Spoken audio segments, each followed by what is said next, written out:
So Dos, 2 months to go. We're getting into the business end of the season, the probably bit that you get most excited for. How do you see it? We're sat in fourth.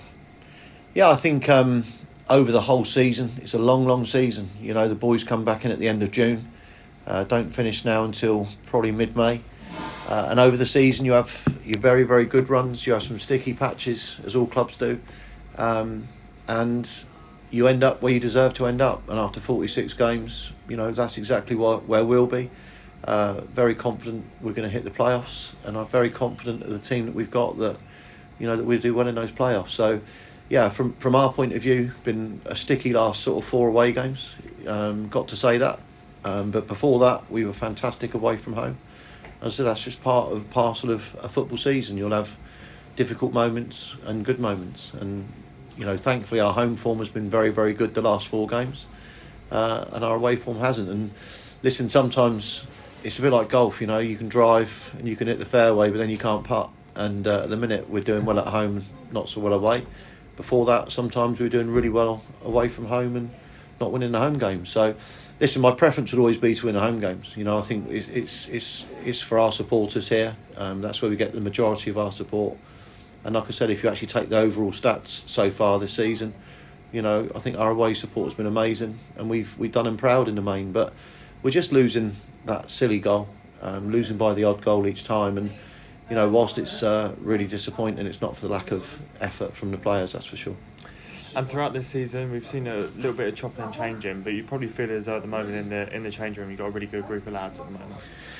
Yeah, I mean, chopping and changing only because of injury. I think, you know, we've had another 5-6 serious injuries this year, and obviously we lost Billy Clifford and we lost Jason Pryor. But you know, like I said, we got 2 games in hand to go third. And if someone said that we were going to be in the top 3 at the start of March, I think everyone would have accepted that. No problem at this football club. So, you know, we always felt that Ebbsfleet would win the league this year. You know, very good side, very good club, massive squad depth, and that's really shown now over the season. So they're going to win it, and then it comes down to, I think there's another 6 places to go for probably about 10 teams, and it's going to be a fun last sort of 8 weeks of the season. And this month we do have 3 home games, a chance to, you know, wow the fans on home soil. And as you say, it's been the home games at the moment that we've been enjoying. Yeah, recently, but over the whole season, as I said, you know, we're one of the top scorers in the league. I think we've been entertaining at home. You know, we're a very attacking side away from home as well, and that's to our detriment, I suppose, at times.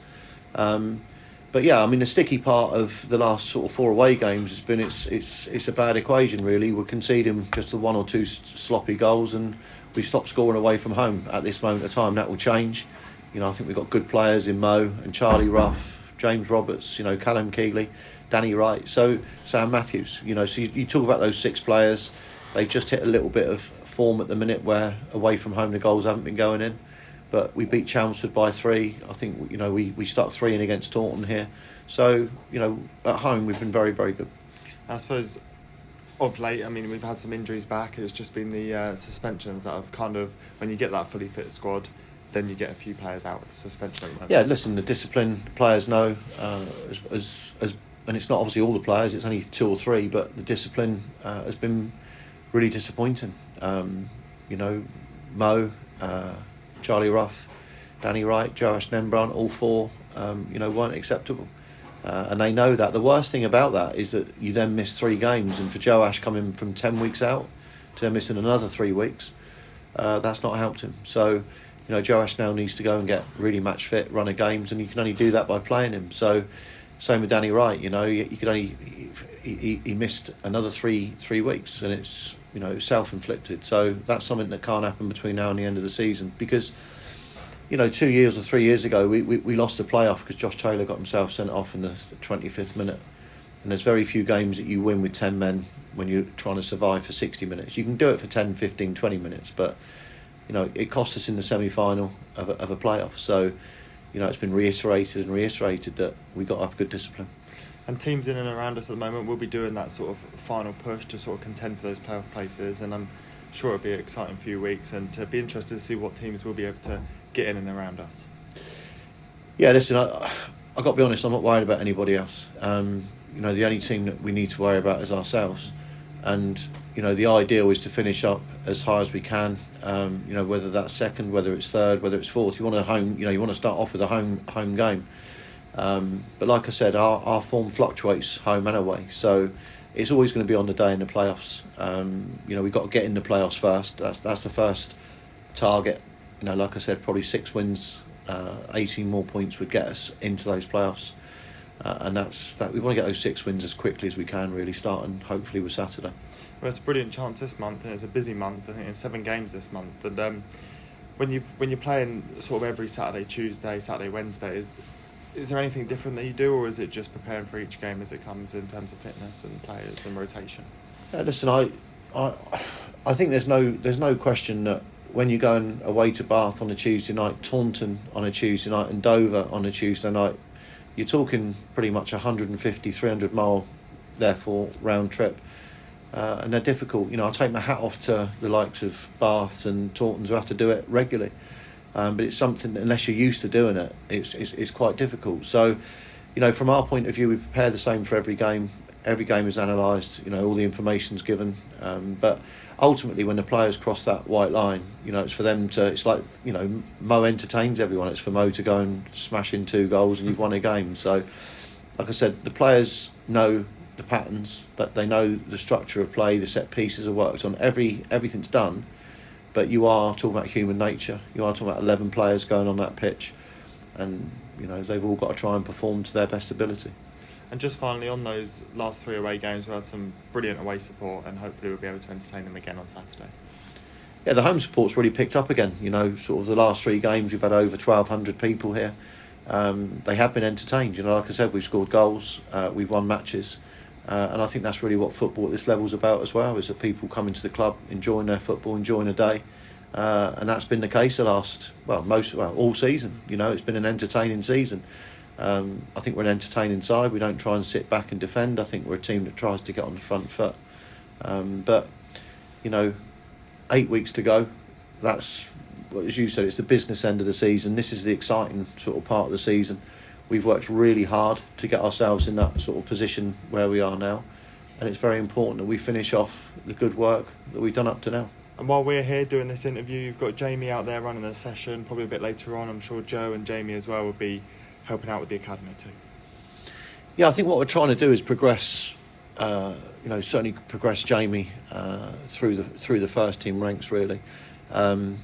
One of the things that he's done recently is the last probably 2 months done almost all the post-match interviews. We're trying to get him sort of media savvy, media ready as well.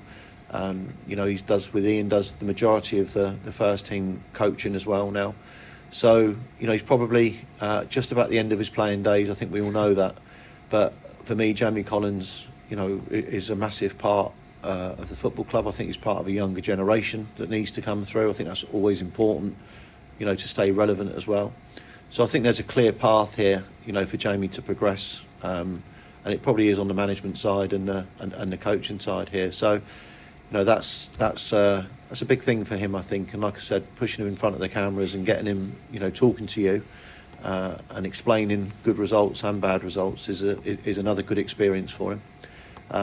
Joe Ostler as well, captain of the club, to have Jamie and Joe now running the academy teams and doing their coaching, that will help this football club in the long run. We've already got 2 or 3 younger players in the academy that are showing some real promise.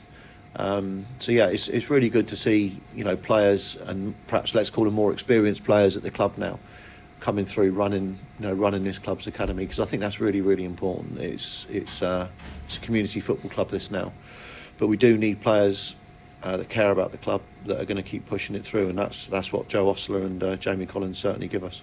And I know the interviews are a small part of the whole operation, but I even remember when I first started, you had Joe and Jamie doing the interviews. They'd do 2-3 word answers. Now you're seeing big analysis of the matches and really going into sort of how this team are developing as well. Yeah, I mean, obviously I've seen the comments of why is Dos not doing an interview, but as I said, it's I've at 57 now. I've done a lot of them, and I just want to try and give other people that chance to progress their career. I've had, 25 years, 26 years as a manager at this level, and the one's lower and the one's higher. So I think it's right that we try and get people through. Jamie's currently taken his UEFA coaching badges. Once he's passed this one, he's going to be going on to his A coaching licence as well. And I hope the benefit of Jamie doing this work now will benefit this football club, for many years to come. Jamie loves this football club. He played for it, and that's important. The infamous Anfield game in the FA Cup. I thought he was an excellent player for this club, and he's going to be an excellent, part of the management team in the future. And as I said, he's committed to doing his badges, as is Joe Osler, and I think that can only be a good thing for the club as it goes forward.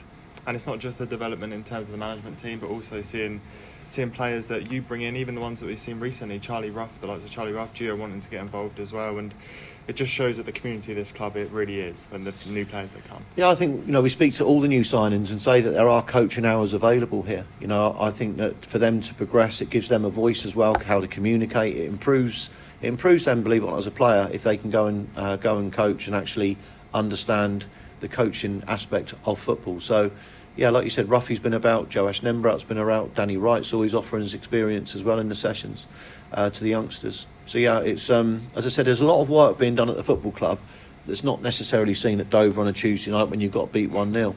But there's a bigger picture going on. As I said, there's a lot of work to encourage people, to get more involved. And as I said, I think every player, within reason, should want to think about a coaching role. They've got to think what they're going to do after their football career has finished as well.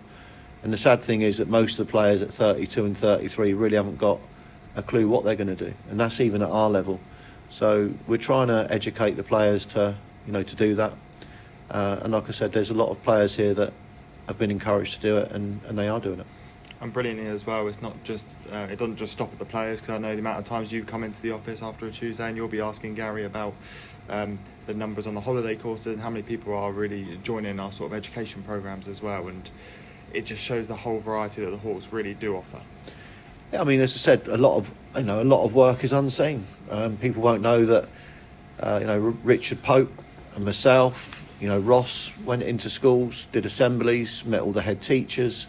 That's part and parcel of trying to give out 3,000 of the school season tickets. No one would have known that myself and Rich did that. We don't necessarily have to talk about it, but everyone at the club, gets involved in all aspects of it. And as I said, the game on a Saturday is the biggest part. There's no question that's what we all look forward to. But there's so much work that's going on behind the scenes to keep the crowds at over 1,000.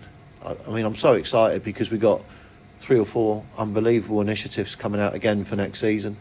Again, brilliant backing from the chairman and from the CEO and the board behind these ideas. And it's ideas, as you said, you see us all in the office, all putting our heads together, everyone's supportive.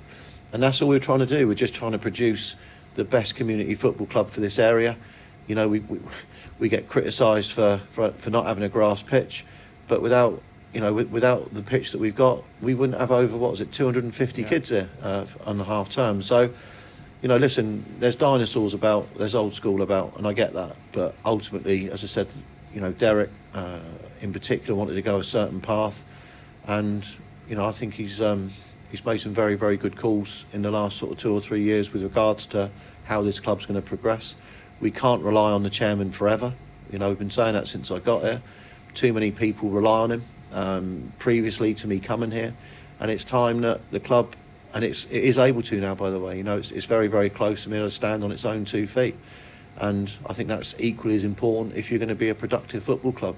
The chairman over 40 years has financially backed this club to the absolute hilt. And, from the minute I got here, I said to him, it's time that the club tries to stand on its own 2 feet. It can do that. It's very, very close to doing that. Not quite yet, but say next season, it'll be very, very close. And, that'd be the first time in a long, long time the club's not having to rely on Derek's support and actually Stuart's support as well. Stuart's come in and been a massive help to us as well. So, yeah, it'd be nice to also reward them to back a little bit. But ultimately, success is, you're only judged by success of what goes on the pitch. And our whole season this year, again, will be judged probably down to 1 or 2 games, because that's, if you get in the playoffs, you'll get judged on those 1 or 2 games. If you really know the football club, there's miles more going on here underneath the surface than just that. and eventually, we'll reap the benefits of it. So yeah, I'm looking forward to watching the benefits come. And I think most importantly, as you say, and the bit that everyone sees is that Saturday, and it just really is now becoming, when we're talking about the numbers that are coming through the gates, a really family fun day out, and it's just to almost showcase what this club can do. Yeah, like I said, obviously, I don't want to announce the initiatives before they come out, but clearly it's still going to be revolved around getting as many children and families into this football club for as low a price as you could go anywhere and watch football. And I think that's what we tried to get is a mix of people that might be struggling to afford to go and spend £15s and £20 to go and watch a match, or go to the cinema, or do anything really in this current cost of living crisis. As I said, the initiatives coming for next season, which are going to be announced early as well, so people really will know early. We're all going back into the schools in May and June early. We've got some great pre-season games lined up, but ultimately the initiatives to get people into this ground next year are even better. So I am excited to see what that brings for next year. And that just to remind me, talking about the cost, I mean, you're seeing clubs, not to talk down on any clubs in our league, but you're seeing clubs that bring out these super early bird saver tickets. They're still more expensive by nearly £100 than our season ticket that we did when it comes out in June. Yeah, like I said, I don't want to I don't want to preempt anything. Our season ticket, I think by everyone's own admission, even our own supporters, is probably too cheap. And I don't know exactly. That's not necessarily one of the initiatives we're doing, but the season ticket is unbelievable value, and I know that the board will make it unbelievable value again next year. But what we have got is 3 or 4 community partners that help us and fund the tickets.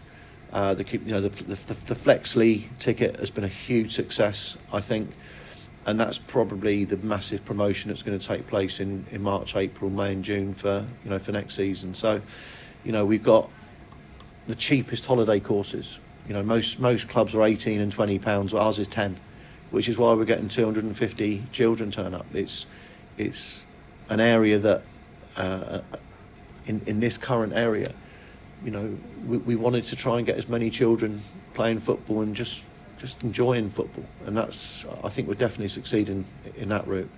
The relationship we've got with all the schools, the local schools, it's incredible. So as I said, a lot of things have been developed over this last 3 or 4 years, and the benefits were taken away because of COVID. We had the pitch here, and it wasn't able to be used for the best part of 18 months because of COVID. We're now starting to see the benefits of that pitch, as we knew we would. We have something like 1,800 people a week now come through this football club using the facility one way or another. Moneyfields use the pitch now. What would they have done? Portsmouth ladies, their first team, they were doing ever so well, and they might get in a championship next year. I've got a League 1, League 2 stadium, to play in. We got 70 walking footballers. Just think of that. And we had none before. We had no children here before. Literally no one would come in. It was a once every 2 week facility, and no business can run opening once every 2 weeks. And the way it was run was a massive reliance on the generosity of the chairman. We're now trying to get in a position where it's a community football club that recycles itself almost. Lovely. Cheers, Dos. Thanks, Adam.